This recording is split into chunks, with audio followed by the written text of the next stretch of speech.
வாழ்க்கைன்றது ஏதோ வாழ்ந்து போறது இல்ல. வாழ்க்கை இந்த சமயத்துக்காக, இந்த தர்மத்திற்காக, இந்த பண்பாட்டிற்காக, இந்த கலாச்சாரத்திற்காக, இறைவனுக்காக வாழ வேண்டும்.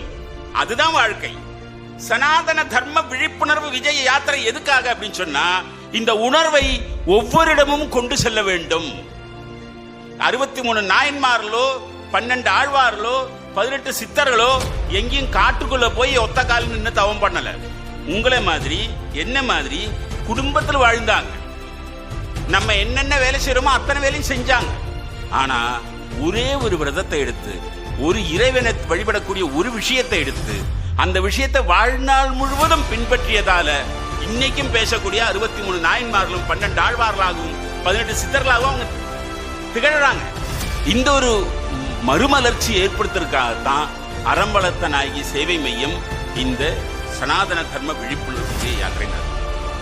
ரொம்ப பெரிய பணி, பகவானுடைய பணி, இறைவனுடைய பணி, புண்ணியமான பணி. ஜூன் மாதம் 26 துவங்கி ஜூலை மாதம் 5ஆம் தேதி வரைக்கும் தமிழகம் முழுவதும் 108 63 நாயன்மார்கள், 12 ஆழ்வார்கள், 18 சித்தர்கள், 15 மகான்கள் அவங்களுடைய திருவுருவ சிலைகள், பஞ்சலோக சிலைகள் செஞ்சு 108 இடங்கள்ல இருந்து யாத்திரையாக கிளம்புறாங்க. ஒவ்வொரு திருவுருவமும் 60 பகுதிகளுக்கு செல்லும். ஒரு நாளைக்கு 6 பகுதி, அப்படி 60 பகுதிகளுக்கு சொல்லும் 10 நாள். இந்த 4 மட்டும் தமிழ்நாடு, கேரளா, ஆந்திரம், கர்நாடகா 4 மாநிலத்தில் கூடிய 272 கோவில்களுக்கு போய் பாடியிருக்காங்க. யோசிச்சு பாருங்க, எப்படி போயிருப்பாங்க. எத்தனை கிலோமீட்டர், எத்தனை 100 கிலோமீட்டர், எத்தனை 1000 கிலோமீட்டர் நடந்து போய் அங்க போன கேட்கறதுக்கு ஆள் இருக்கா தெரியாது. சாப்பாடு போடுறதுக்கு ஆள் இருக்காங்களா தெரியாது. அங்க ஹோட்டல் இருக்கா கிடையாது. எந்த ஒரு எதிர்பார்ப்பும் இல்லாம பகவான் மேல முழு நம்பிக்கை வச்சு, சனாதன தர்மத்தின் மேல அசைக்க முடியாத நம்பிக்கை வச்சு அந்தந்த பகுதிகளுக்கு 272 கோவில்களுக்கு போயிருக்காங்க. போய் அங்க போய் பாடியிருக்காங்க. யோசிச்சு பாருங்க, இவ்வளவு பெரிய சாதனை. உலகத்துல எந்த இடத்துலயும் இந்த மாதிரி சாதனை பார்க்க முடியாது. சனாதன தர்மத்திற்கு மறுமலர்ச்சி கொண்டு வந்தவர் தமிழ்நாட்டில் ஆழ்வார்களும், நாயன்மார்களும், சித்தர்களும். இவங்க இல்லைன்னா நம்ம நெத்தியில் திருநீர் இல்ல, நம்ம நெத்தியில் சந்தனம் இல்ல, நம்ம நெத்தியில் குங்குமம் இல்ல. யோசிச்சு பாருங்க, எப்பேற்பட்ட சாதனை பண்ணியிருக்காங்க. அவங்களுக்கு நம்ம ஒவ்வொருத்தரும் கடன் பட்டிருக்கோம். அந்த கடனை தீர்க்கிறதுக்குண்டான ஒரு வழிதான் சனாதன தர்ம விழிப்புணர்வு விஜயா. 1200 ஆண்டுகளுக்கு முன்னாடி வாழ்ந்து இறைவனடி சேர்ந்த மகான்கள், அவங்க திருவுருவங்கள் வருது. அவங்களுடைய நினைவை போற்றுவதற்கும் அவங்களை வணங்கி வழிபடுவதற்கும் மிக மிக மிக அருமையான ஒரு வாய்ப்பு. இந்த வாய்ப்பை எந்த காரணத்தை கொண்டும் தவறவிடக் கூடாது. நம்ம பகுதிக்கு வரக்கூடியது ஒருத்தர் தான் வருவாரு. ஆனா அந்த ஒருத்தர் இந்த 63 நாயன்மார்கள், 12 ஆழ்வார்கள், 18 சித்தர்கள், 15 மகான்கள் அத்தனை பேருடையும் பிரதிநிதி அந்த ஒருத்தர். அந்த ஒருத்தருக்கு செய்யக்கூடிய சேவை இந்த 108 மகான்களுக்கும் செய்யக்கூடிய சேவை. இந்த 108 மகான்கள் மட்டுமல்ல, வால்மீகியில் துவங்கி வியாசரில் தொடர்ந்து இன்றைய தேதி வரைக்கும் நம்ம பாரத தேசம் முழுவதும் சனாதன தர்மத்தை பாதுகாத்து பகிர்ந்தளிப்பதற்காக வாழ்க்கையை முழுக்க முழுக்க முழுக்க தியாகம் செஞ்ச கோடிக்கணக்கான ரிஷி முனிவர்களுடைய பாரம்பரியம் இது. அவங்க அத்தனை பேருக்கு செய்யக்கூடிய சேவை. அதனால அறம்பளத்த நாயகி சேவை மையம் உங்க ஒவ்வொருத்தரையும் பணிந்து வணங்கி கேட்கக்கூடிய ஒரு கோரிக்கை என்னன்னா, இந்த ஒரு மகான்கள், இந்த ஆழ்வார்கள், இந்த நாயன்மார்கள், இவங்களுடைய புகழை நம்ம எல்லாருக்கும் அதுக்காக நம்ம படிச்சோம். யாரெல்லாம் அடியாரை வணங்குகிறார்களோ, யாரெல்லாம் அடியார்களை போற்றுகிறார்களோ, யாரெல்லாம் அடியார்களை மதிக்கிறார்களோ, உங்களுக்கு தேவையான அத்தனை வரங்கள் கொடுப்பதற்காக இறைவன் காத்திருக்கான். அறம்பளத்த நாயகி சேவை மையம் நடத்தக்கூடிய இந்த சனாதன தர்ம விழிப்புணர்வு விஜய யாத்திரைக்கு நீங்க ஒவ்வொருத்தரும் உங்களுடைய முழு ஈடுபாடையும் அதிகமான நேரத்தையும் கடுமையான உழைப்பையும் கொடுத்து மிகப்பெரிய வெற்றியாக அமைக்க வேண்டும் என்று உங்க ஒவ்வொருத்தரையும் வேண்டி விரும்பி கேட்டுக்கொண்டு விடைபெறேன். நன்றி, வணக்கம்.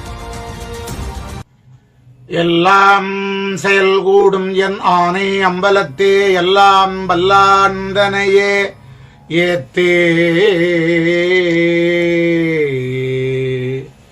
தென்னாடுடைய சிவனே போற்றி, எந்நாட்டவர்க்கும் இறைவா போற்றி.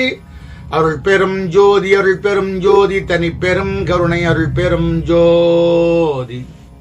எல்லாம் வெல்ல ஞானமே வடிவமான வள்ளல் தெய்வம் சூரிய விநாயக பெருமானுடைய தனிப்பெரும் கருணையினாலே பெரிய புராணம் இயற்பகை நாயனார் என்ற தலைப்பிலே பேசுவதற்கு மேற்கொள்ளுகிறோம்.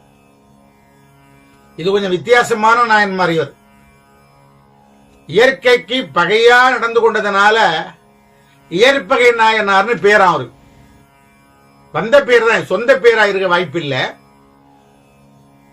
அவர் சோழ நாட்டிலே காவிரி பூம்பட்டினத்தில வணிகர் குளத்திலே தோன்றுகிறார்கள். அவர் தொழில் செவ்வனே செய்து வருகிறார்கள். இவர்களுக்கு என்ன சமயத்தோண்டி இவர்கள் என்ன பழக்கம்னா, சிவனடியார்கள் என்று வந்துவிட்டால் எதை காட்டாலும் கொடுப்பது. கொடுப்பவர்களுக்கு எதுவும் தூசு, கொடுக்காதவர்களுக்கு தூசும் மலை. சில பேர் அன்னதானம் பண்றது, சில நாயன்மார்கள் விளக்கேத்தர தொண்டு பண்றது, எத்தனையோ வகையா இருக்கிறாங்க. ஆனா இவர்கள் இந்த இயற்பகை நாயனார் என்றவரு எதை காட்டாலும் கொடுக்கறதுன்னு ஒரு உறுதியா இருந்தார். சுவாமி சும்மா இருப்பாங்களா? அவங்க சோதனை இறங்கிட்டாங்க. சிவன் சோதனை எல்லாமே 24 கேரட்டா, இவன் 22 கேரட்டா என்பதற்காகத்தான் ஒரசரத்தை தவிர, இது தெரியாம நிறைய அடியார் பெருமக்கள் சிவனை கும்பிட்டா கஷ்டம் வந்துடும், ருத்ராட்சரம் போட்டா கஷ்டம் வந்துடும். அதெல்லாம் ஒரு தவறான வார்த்தைகள். சிவனை கும்பிடுற அடியார் பெருமக்கள் கோடானு கோடி மக்கள் கோட்டீஸ்வரர்களாக, லட்சாதிபதிகளாக, நல்ல தொழிலிலே, நல்ல வருமானத்திலே, ஒழுக்கமுடைய வாழ்க்கையாக, தனிமனித ஒழுக்கம் எல்லாம் சிறப்பா சௌக்கியமா இருக்கிறாங்க. இந்த சாமி இதை கொடுக்க, அந்த சாமி அப்படிலாம் ஒண்ணும் கிடையாதுங்க. எல்லா சாமியும் எல்லாத்தையும் கொடுக்கும். நாம் நம்புகிற நம்பிக்கை எவ்வளவு திண்ணமா இருக்கிறதோ அதுக்கு தகுந்த பயன் உண்டே தவிர சுவாமி போய் குற்றம் சொல்ல இருக்கக்கூடாது. சிவபெருமான் உடனே என்ன பண்ணாங்க, இவருடைய பெருமையை உலகத்துக்கு சொல்லணும். எதை கொடுக்க முடியாதோ, எதை கொடுக்க கூடாதோ அதையும் கொடுக்கிற ஆற்றல் உள்ள ஒரு அற்புதமான அடியவன் இந்த இயற்பகை என்பதை நிரூபிப்பதற்காக 14 உலகத்திலே இருக்கிற 84 லட்சம் ஜீவன்களுக்கும் படியளிக்கிற வள்ளல் தெய்வம் சிவபரம்பொருள் ஒரு அடியார் தோற்றத்தோடு வருகிறார். வருகிற பொழுதே சிவபெருமான் அடியார் தோற்றத்தில் வந்தா, பிராமண தோற்றத்தில் வந்தாலும் சரி, மற்ற தோற்றத்தில் வந்தாலும் சரி, ஒரு தெய்வீகம் தெரியும், ஒரு பொலிவு தெரியும், ஒரு பிரகாசம் தெரியும், ஒரு ஈர்ப்பு சக்தி இருக்கும். ஆனா இந்த இயற்பகை நாயனாரை பார்க்க வருகிற பொழுது மட்டும் சிவபரம்பொருள் ஒரு காமுகனாக, இந்த ஆளை பார்த்தா கொஞ்சம் சரியில்லாத ஆள் மாதிரி தெரியுது அப்படின்னு பாக்குற போதே சொல்லுவாங்க பாருங்க. ஏன்னா அவர் கேட்க போற தகவல் அது போல, அதுக்காக ஒரு தோற்றம் எடுத்தாரா. பார்க்கறதுக்கு அவ்வளவு ஒரு சௌந்தரியமா, ஒரு கவர்ச்சியா, ஒரு பிரகாசமா இல்ல, ஒரு காமுகனை போல ஒரு தோற்றத்தோட வர்றார். வணங்கின உடனே வாங்கன்னு அவருக்கு திருவடி பூஜை எல்லாம் செய்து, நீங்கள் விரும்பியதை கேளுங்கள், நான் தரத்துக்கு தயாரா இருக்கிறேன். அந்த மாதிரி கேள்விப்பட்டுதான் வந்திருக்கிறேன், நீங்க எதை கேட்டாலும் கொடுப்பீங்கன்னு. ஆனால் நான் கேட்ட பிறகு நீங்கள் கொடுக்கவில்லையானால், இல்லை சுவாமி, நீங்க கேட்கிறது என்னிடத்தில் இருக்க வேண்டுமே தவிர மற்றபடி என் மனசு எப்பவும் தயாராக எனக்கு கேட்க வேண்டியதே இல்லை. நீங்க விரும்புறது என்கிட்ட இருக்குதுன்னா கேட்க வேணாம், நீங்க எடுத்து போலாம். இப்படி யார் சொல்லுவாங்க? சொன்னார். அப்படியா? எதை கேட்டாலுமா? எதை காட்டாலும் அப்படியானால் உன்னுடைய மனைவியை என்னோடு அனுப்ப முடியுமான்னு கேட்டார். எவ்வளவு ஒரு அதிர்ச்சியான செய்தி. லைஃப் பார்ட்னர், வாழ்க்கையினுடைய பாதி இன்ப துன்பத்தை பகிர்ந்து நம்மோடு வாழ்வதற்கு வந்த துணைவியார என் கூட அனுப்புங்கன்றார். கொஞ்சம் கூட சலனமாகல, கொஞ்சம் கூட முகம் மாறல, கொஞ்சம் கூட 1% கூட மாறுபாடு தெரியலையே அவருடைய தோற்றத்துல, இயற்பகை தோற்றத்துல. எவ்வளவு ஆச்சரியம் பாருங்க. எதையும் இழப்பதற்கு தயாரா இருக்கிறார். உடனே சந்தோஷப்பட்டாராம். ஐயா, என்னிடம் இருக்கிற என் மனைவியை கேட்டது எனக்கு சந்தோஷம், எங்க இல்லாத பொருளை கேட்பீர்கள் என்று எண்ணினேன், நீ சந்தோஷமா ஆயிடுச்சுன்னு போலாம் அப்படின்னு மனைவி கிட்ட சொல்றார். அந்தமா ஒரு நிமிடம் மனம் கலங்கினார்கள். ஏன்னா கடை பொருள் இல்லை, விற்பனை பொருள் இல்லை, இன்னொரு ஆள் கொடுக்கறதுக்கு. ஒரு உயிருள்ள ஆத்மா. ஒரு நிமிடம் கலங்கினார்கள். பிறகு யோசித்தார்கள், நீங்கள் விரும்புவதை செய்வதுதான் அடியாளுக்கு நல்ல கடமை, அதுவும் ஒரு கற்புன்னு எண்ணினாங்க. கணவன் எதை சொன்னாலும் செய்யறது ஒரு கற்பு என்று எண்ணி தன் அந்த ஒரு நிமிடம் வேதனை அடைந்தது கூட அவங்க சரி பண்ணிக்கிறாங்க. அவர் சொல்றார் வந்த அடியார், ஏற்பகை நீங்க கொடுத்துட்டீங்க, ஆனா உங்க மனைவியை ஆட்சியம் போகும்பொழுது உங்க ஊர்க்காரங்க, உறவு முறை, உங்க நட்பு வட்டாரம் அவங்களாம் விடுவாங்களா? ஐயா ஐயா நானே சொல்லணும், இதை நானே சொல்லியிருக்கணும், நீங்க சொல்றீங்க, கண்டிப்பாக உங்களுக்கு என் எல்லை வரையிலே நான் பாதுகாப்பாக வருகிறேன், யார் வந்தாலும் பயப்படாதீங்க, நான் பார்த்துக்கிறேன், வாங்க என்று ஆயுதங்களை எல்லாம் கூட எடுத்துக்கொண்டு கூடவே வர்றாரு. மனைவி அவரோட அனுப்புறாரு. அந்த அம்மாவும் ஒரு சலனம் இல்லாம புறப்பட்டாங்க. வந்த அடியார் நம்ம இயற்பகை மனைவியை கரம் பிடித்துக் கொண்டு ஆட்சி செல்கிறார். உறவுமுறையெல்லாம் பார்த்தாங்க. பங்காளி சொல்லுவாங்க, சொந்தக்காரர், நட்பு வட்டார், என்னடா இது இவருக்கு போய் பெண்ணை கொடுத்துமே சம்பந்திலாம் சண்டைக்கு வந்துட்டான். எல்லாரும் சண்டைக்கு வந்த உடனே வந்த அடியார், பார்த்தியா நான் அப்பவே சொன்னேன் விடுவார்களான்னார். அந்த அம்மா சொன்னாங்களாம், இயற்பகை சொல்லல, அந்த அம்மா சொன்னாங்களாம், ஐயா அடியவரே நீங்கள் அஞ்ச வேண்டாம், இயற்பகை வெல்லும் அப்படின்னாங்களாம். ஏன் இயற்பகைன்னு சொல்லணும்? என் கணவனார், என் சுவாமி அப்படிலாம் வசதியா சொல்லல. ஏன்னா இப்ப அவர் யாரோ இவங்க யாரோ மாதிரி ஆயிட்டாங்க. எவ்வளவு ஒரு மனசை மாத்திடுறாங்க பாருங்க. இப்படிலாம் கூட தியாகம் பண்ண முடியுமா? அதான் தான் இது செயற்கரிய செயலை செய்ததனாலேதான் பெரிய புராணம், பெரிய விஷயங்கள் நடந்தது. நம்ப முடியாத விஷயம். இந்த காலகட்டத்தில் இது பெரிய தப்புடான்னு இந்த ஒற்றி பார்க்கறது நம்ம இந்த காலகட்டத்தில் இது ஒத்து வராது. அந்த காலத்தில் அப்படியே இருந்திருக்கிறாங்கன்றது ஒரு வரலாறு. அப்ப இவர் என்ன பண்றாரு, அந்த உறவு முறைகள் அத்தனை பேரையும் வெட்டி குவிக்கிறார். கை போனவன், கால் போனவன், தலை போனவன் வெட்டி குவிக்கிறார். பஞ்சி பதற ஓடுகிறார்கள். அத்தனை பேரையும் வென்றார், கொன்றார். அடியவரே இனிமேல் நீங்கள் சலனம் இல்லாமல் போகலாம், நான் பக்கத்து காட்டு வரையிலே வருகிறேன், யார் வருகிறார்கள் பார்க்கிறேன், வாங்கோ என்று ஆட்சின்னு போறார். அதன் பிறகு யாரும் வரல. வந்த அடியாரே சொன்னாராம், ஏற்பகை நீங்கள் திரும்பலாம்னார். திரும்பலாம்னு சொன்ன உடனே மனைவியை பார்த்தாரா, பார்க்கணும்னு தோன்றியதா, அடுத்தவர் உடமைன்னு ஒரு முடிவு பண்ணியாச்சு. திரும்பவே இல்லை, மனைவி பார்க்கவே இல்லை ஒரு நிமிஷம் கூட. அந்த அம்மாவும் இவரை பார்க்கல. இவ்வளவு நாளா உண்மையா வாழ்ந்த ஒரு மனைவிய, முறைப்படி திருமணம் செய்த ஒரு மனைவிய அப்படி ஒரு தியாகம் பண்ணிட்டு இவர் வந்துகிட்டே இருக்கார். கொஞ்சம் தொலைவு வந்தாரோ இல்லையோ, ஏற்பகை ஓலம், ஏற்பகை ஓலம் சத்தம் கேட்கிறது. அடியாறு அலறல். என்ன ஆயிட்டது? வேற யாராவது வந்து துன்பம் தருகிறார்களோ? இதோ வந்தேன் வந்தேன் அப்படின்னு ஒரு ஆயுதங்களை எடுத்து திரும்ப ஓடுறார். அங்க போய் பார்த்தா யாருமே துன்பம் தர யாரும் வரல. என்ன ஏன் கூப்பிட்டீங்க? நாங்க இல்ல, இப்படி கூட ஒரு அடியார் இருப்பார் நான் எதிர்பார்க்கல, மனைவியும் தருவீர்கள் என்று நான் கொஞ்சமும் எதிர்பார்க்கல, உங்க முகத்தை பார்க்கணும் தோன்றியது அப்படின்னு சொன்னாராம். சொல்லிட்டு உடனே ஆகாயத்திலே காட்சி தருகிறார் தெய்வம். அந்த அம்மையாருக்கும் அந்த அடியாவருக்கும் நீங்கள் கொஞ்ச காலம் இருந்து உங்களுடைய பதவி அடைவீர்கள், என்னுடைய திருவடியில வந்து சேருங்கள், கையிலே வந்து சேருங்கள். எல்லா ஜீவன்களுமே ஏதோ ஒன்றை செய்துவிட்டு இந்த பூலோகத்தில் உடம்பை எடுத்து கொண்டு வந்திருக்கிறது, அந்த வினையை கழிப்பதற்காக. இறைவன் திருவடி அடைவதற்கு என்னென்ன வழிமுறைகளோ அவைகளை செய்தால் இறைவன் திருவடி அடையலாம். அதான் சொல்லுவாங்க, அவன் வந்த வேலையை விட்டு பந்த கால பூச்சிக்கிறான்பா. வந்த வேலைன்றது இறைவன் திருவடி திரும்ப அடைகிறது. பந்தகால பூச்சிக்கிறான்றது பந்தம், பாசம், மனைவி, மக்கள், பேரன், பேத்து என்று இதுலயே அவன் லயிச்சுட்டான் என்பதாகத்தான். இதுவும் அவசியம்தான். இல்லறத்துல செய்ய வேண்டிய கடமையெல்லாம் செய்யறது அவசியம்தான். இந்த உடம்பு எடுத்த பயனை அடைவது அவசியம் தானே. அடுத்த பிறவி, அடுத்த இறைவன் திருவடி அடைகிறது.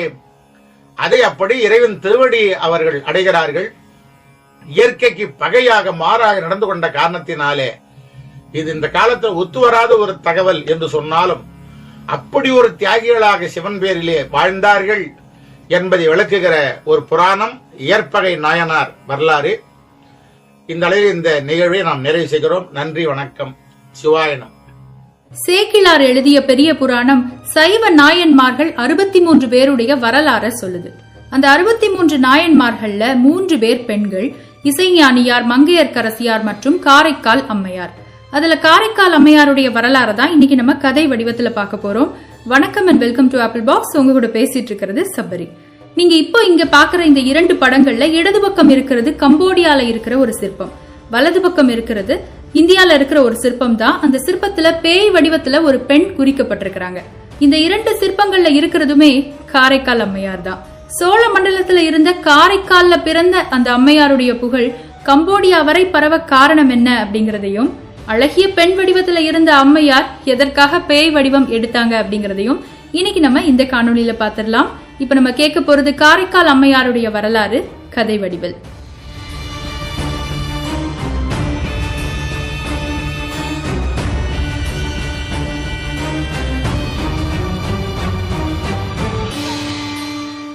அந்த காலத்துல சோழ மண்டலத்துல இருந்த காரைக்கால்ல தனதத்தன் அப்படிங்கிற ஒரு வணிகர் வாழ்ந்துட்டு வந்தாரு. தனதத்தனுக்கு ஒரு மகள் இருந்தாங்க. அவங்களோட பேரு புனிதவதி. இந்த புனிதவதி சின்ன வயசுலயே ஒரு சிவபக்தையாக இருந்தாங்க. கோவில்களுக்கு திருப்பணி செய்யறது, எல்லார்கிட்டையும் அன்பு பண்பா நடந்துக்கிறது, தன்னை தேடி வரும் சிவனடியார்களுக்கு உணவளிக்கிறதுன்னு நிறைய நற்காரியங்கள் செய்துட்டு வந்தாங்க.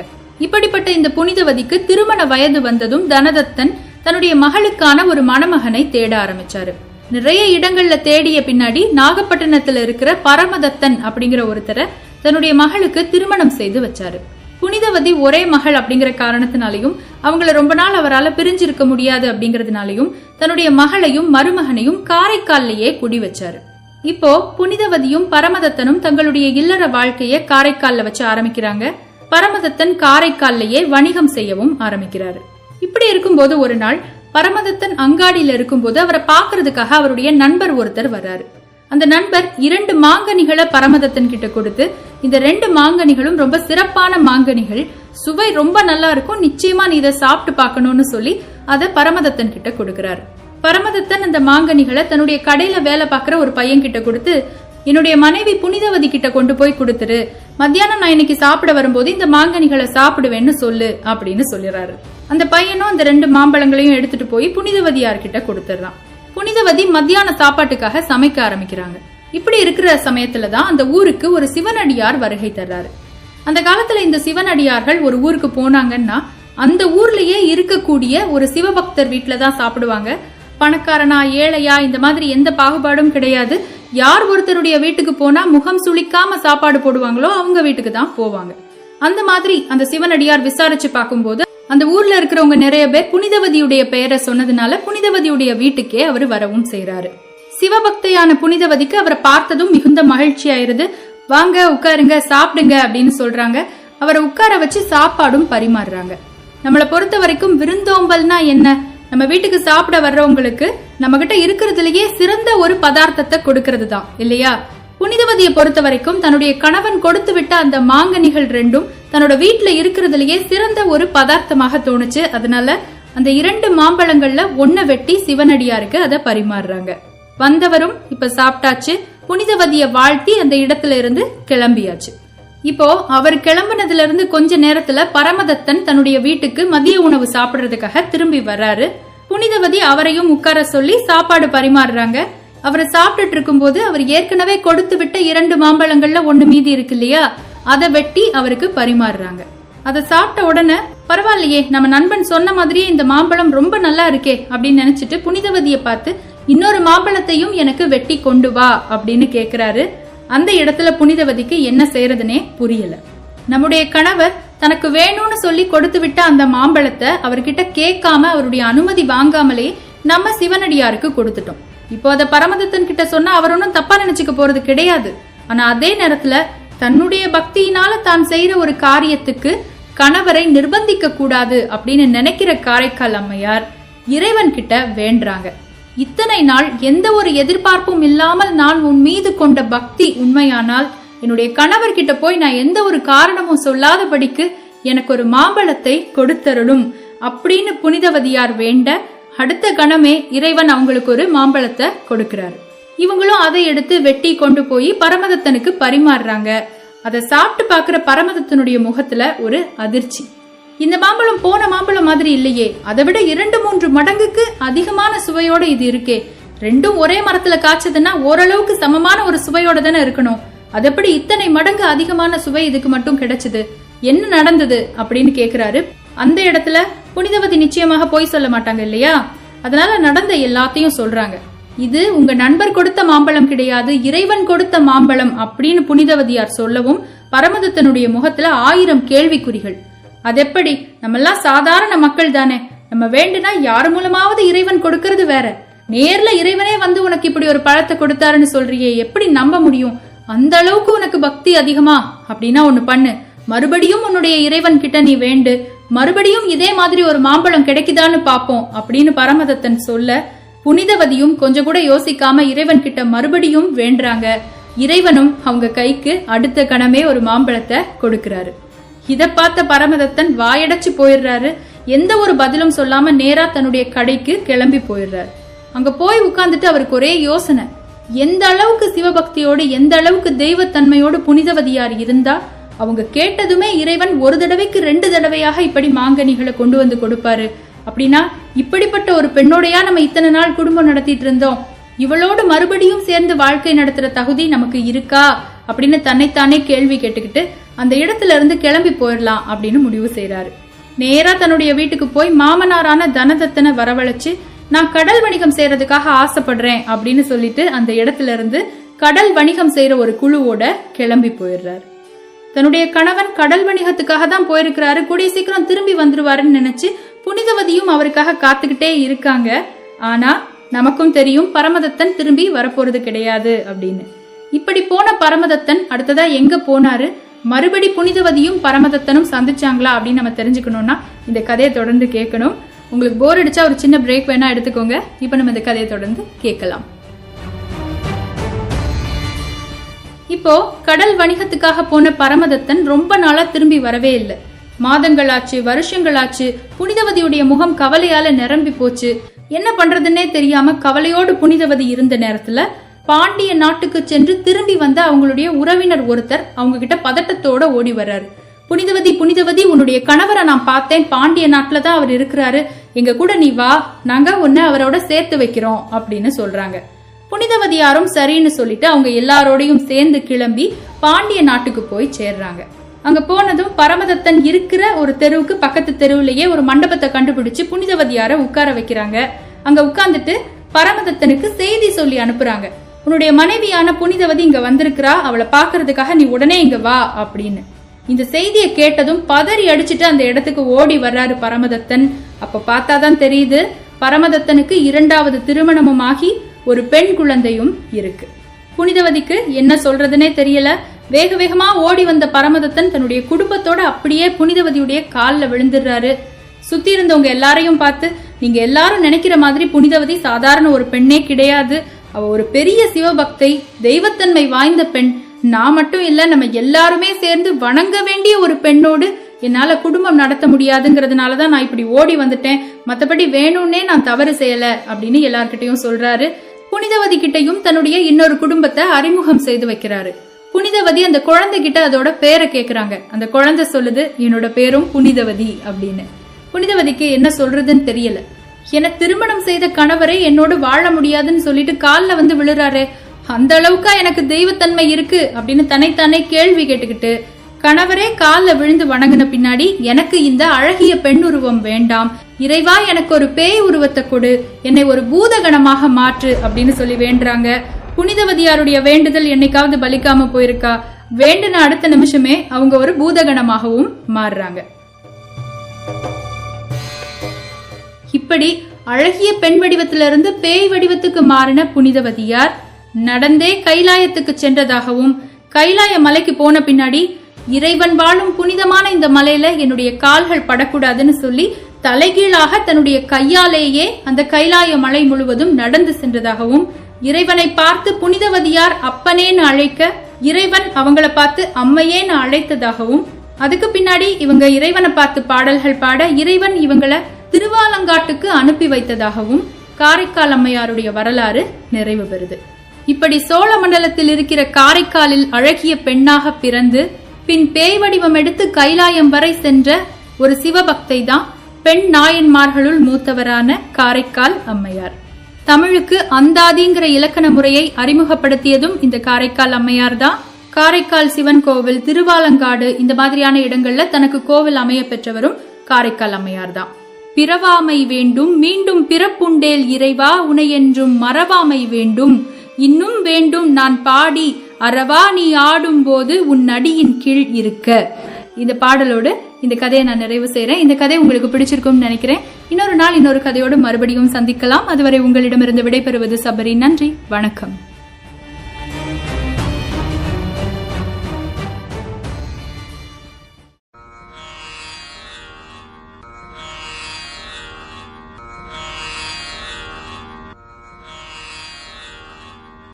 கோச்செங்க சோழன் திருவானைக்காவலில் திருச்சிக்கு அருகே உள்ளது. அங்கு ஒரு சிவலிங்கத்துக்கு தவ உணர்வுடன் அபிஷேகம் செய்து வந்தது ஒரு யானை. யானை வழிபட்டதால் திருவானைக்கா என பெயர் பெற்றது. அறிவுடைய சிலந்தி மரத்தின் சருகு இறைவன் மேல் உதிராத வண்ணம் தன் வாயினால் பந்தலிட்டது. தவ உணர்வினால் சிலந்தி வாய்ப்பந்தல் இடுவது எச்சல் அனுசிதம் என்று எண்ணி அதனை அழிக்க நினைத்தது. சிலந்தி வாய்ப்பந்தலிட யானை அழிக்க இது தொடர்ந்து நடைபெற்றது. சினமுற்ற சிலந்தி இறைவனுக்கு தானிட்ட திருப்பந்தலை அழித்து தன் சிவப்பணிக்கு இடையூறாக இருக்கும் யானையை கொல்ல எண்ணி சிலந்தி யானையின் துதிக்கைக்குள் நுழைந்து கடித்தது. துன்புற்ற யானை வண்ணிலே பிறண்டது. பூமியில் துதிக்கையால் மோதியது. சிலந்தி விஷத்தால் யானை இறந்தது. யானை மோதியதால் சிலந்தியும் இறந்தது. இறைவன் காட்சி தந்தார், திருவருள் புரிந்தார். யானை சிவபதம் பெற்றது.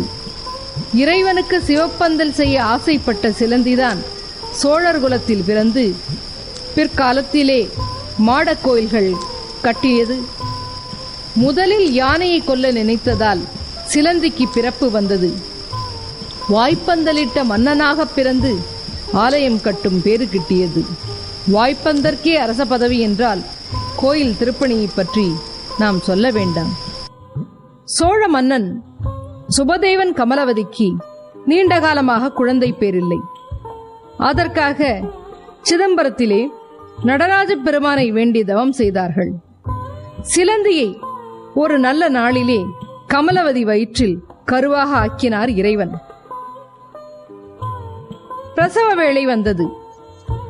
ஒரு நாழிகை கழித்து இந்த குழந்தை பிறந்தால் உலகத்தையும் ஆளும் என்று அந்த அரண்மனையின் தலைமை ஜோசியர் கூறுகிறார். அதனை கேட்ட ராணி கமலவதி தன் சேடி பெண்களிடம் கூறி தன்னுடைய காலை மேலாக வைத்து தலைகீழாக தன்னை கட்டச் சொல்லி பிரசவ வேதனையின் வலியை பொறுத்து கொண்டு தவித்து துன்புற்று இருக்கிறார். குறிப்பிட்ட காலம் வந்தவுடன் கட்டை நீக்கி தன்னுடைய மகனை ஈன்றார். தொடர்ந்து கடுமையான பிரசவ வேதனையால் குழந்தையின் தலை தாயின் இடுப்பெலும்பில் சிக்கி மோதி மோதி குழந்தை வெளியே வரும் நாழி தடைப்படுவதால் அந்த குழந்தையின் வெள்ளை விழியிலே ரத்தம் கட்டிக்கொள்ளுகிறது. ஆதலால் இந்த குழந்தைக்கு கோ செங்கண்ணன் என்ற பெயர் வருகிறது. கோ என்றால் மகன், செங்கண்ணா என்றால் சிகப்பு நிறமுடைய கண்களை உடைய மகனே என்ற பொருள். தன் உயிர் பிரியும் என்று தெரிந்து கூட தன்னுடைய மகன் சிறக்க வேண்டும் என்று இருக்கும் தாயை நாம் இங்கு காணலாம். பிறந்த மகனை சந்தோஷத்துடன் அணைத்து உச்சி மோந்து தன்னுடைய ஆவியை பிரித்துக் கொள்கிறார். தாயை பிரிந்த கோசெங்கண்ணன் இனிது வளர்ந்துகிறார். கல்வி, வேதம், ஆகமம், போர் பயிற்சி இவற்றிலெல்லாம் தேர்ச்சி பெறுகிறார். முற்பிறப்பின் உணர்வால் திருவானைக்காவலில் முதலிலே அருள் பெற்ற காரணத்தால் அந்த இறைவனுக்கு மாடக் கோயில்களை கட்டுகிறார். யானைகள் நுழையாதவாறு கருவறையை சிறிய வாயில் வைத்து அமைக்கிறார். சிவாலய திருப்பணிகள், திருவிழாக்கள் பலவற்றை மிகவும் சிறப்புடன் செய்கிறார். கோயில் வழிபாடுகளுக்கு, நித்திய வழிபாட்டுக்கு மானியங்கள் பல கொடுக்கிறார். என்தோள் ஈசர்க்கு எழில் மாடம் 70 செய்து உலகம் கொண்ட திருக்குலத்து வளச்சோழன் சேர்ந்த திருநாரையூர் மணிமாடம் சேர்மீன்களே என்கிறது திருமங்கையாழ்வாரின் பெரிய திருமொழி. 70 சிவன் கோயில்கள், 3 திருமால் கோயில்களுக்கு அமைத்தான் என்கிறது பெரிய திருமொழி. தில்லை கூத்தனிடம் தனி பற்று கொண்டவர். தில்லையிலே அந்தணர்களுக்கு மாளிகையில் பல புதுக்கி தந்தான். திருத்தொண்டு செய்து தில்லைக்கூத்தன் திருவடியை சேர்ந்தான். அடியாரின் பாத கமலங்களை வணங்கி மகிழ்வோம். கோச்செங்க பெருமான் கோச்செங்க சோழன் வலமிருந்த இடம். கோச்செங்க சோழன் தாம் அமைத்த திருக்கோயிலை கைதொழுது நிற்றல். அடுத்து காணப்பெறுவது இறைவனது திருவுருவம். தென்னவனாய் உலகாண்ட செங்கணார்க்கு அடியேன். தென்னவனாய் உலகாண்ட செங்கணார்க்கு அடியேன்